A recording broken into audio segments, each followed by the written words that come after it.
नमस्कार किसान साथियों, स्वागत है आपका हमारे इस YouTube channel life of agriculture में। किसान साथियों, दिसंबर का मध्य महीना चल रहा है और अधिकतर किसान भाइयों ने प्याज की रोपाई का कार्य प्रारंभ कर दिया है। अभी देसी प्याज की रोपाई का कार्य चल रहा है और किसान साथियों, इसी को विषय को लेकर हम आपको कुछ विशेष जानकारी के साथ इस वीडियो के माध्यम से बताने वाले हैं। तो किसान साथियों, बने रहिए हमारे साथ। दोस्तों, प्याज की रोपाई से पहले हमें सबसे पहले तो प्याज की नर्सरी तैयार करनी रहती है। तो किसान भाइयों, जब भी आप प्याज की नर्सरी तैयार करते हैं तो हमारा जो रोप का जो समय रहता है चौपाई का, तो हमारी नर्सरी कम से कम भी अगर हमने नर्सरी तैयार की है तो 50 से 60 दिन नर्सरी तैयार होने में लगते हैं। तो उसके बाद ही हमारा जो प्याज का रोप होता है वह चौपाई के लिए तैयार होता है। दूसरी चीज़ यह रहती है कि जब भी आप प्लांट की रोपाई करते हैं तो बहुत सारे किसान भाई क्या करते हैं, नर्सरी से सारे प्लांट निकाल कर ही खेतों में रोपाई करवा देते हैं। लेकिन हमें यह ध्यान देना ज़रूरी है कि जब भी आप प्लांट की रोपाई करवाते हैं तो हमारे प्लांट की जो साइज़ होती है, उसकी जो मोटाई होती है वो कम से कम भी 4 से 5 mm उसकी रहनी चाहिए। उससे हल्का हमें यूज़ नहीं करना है। तो बहुत सारे किसान भाई क्या करते हैं कि सारा का सारा प्लांट ऐसे ऐसे रोपाई कर देते जिसमें पतले मोटे सब तरह का उसमें प्याज के रोप रहते हैं। लेकिन उससे होता यह है कि जिसकी मोटाई 5 mm 4 mm अगर जिसकी रोप की है उसका कंद अच्छा होता है, स्वस्थ रहता है, और जो ज़्यादा हल्का रहता है उसका कंद भी छोटा रहता है, वह जल्दी से ग्रोथ नहीं कर पाता है। तो हमें सबसे पहले तो यही ध्यान देने वाली बात है कि हमें अच्छे मोटे रोप ही यूज़ करना है।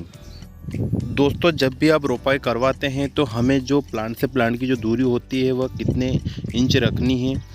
तो किसान साथियों, जब भी आप प्लांट से प्लांट की दूरी रखें वह कम से कम भी 4 इंच की रहनी चाहिए। 4 से 5 इंच भी रख सकते हैं।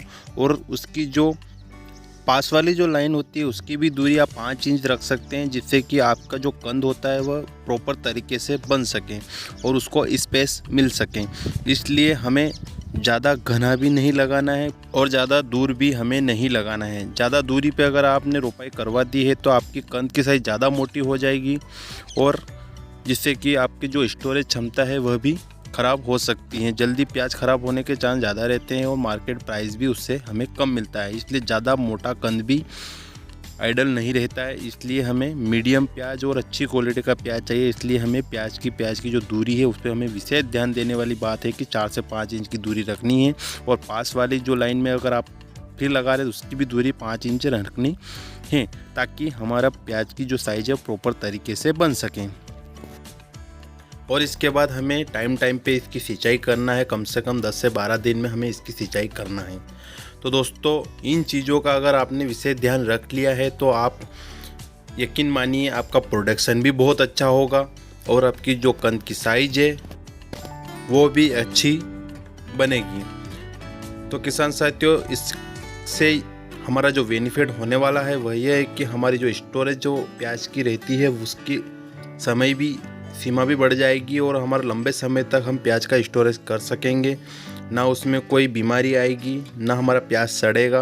और दूसरी चीज़, उसमें ना कार्बन की जो शिकायत आती है, उसकी पत्तियों में कार्बन आ जाता है, वह भी नहीं आएगी। जो बड़े कंद होते हैं उसमें कार्बन की शिकायत ज़्यादा आती है, इसलिए हमें ज़्यादा दूरी पे भी रोपाई नहीं करनी। और जो ज़्यादा छोटे कंद होते हैं उससे हमारा प्रोडक्शन भी कम निकलता है, उसका रेट भी कम मिलता है। तो हमें इन चीज़ों का विशेष ध्यान रखना है। तो किसान साथियों, आपका बहुत बहुत धन्यवाद। आपने हमारा पूरा वीडियो देखा और आगे भी हम इसी जानकारी के साथ आपसे मिलते रहेंगे।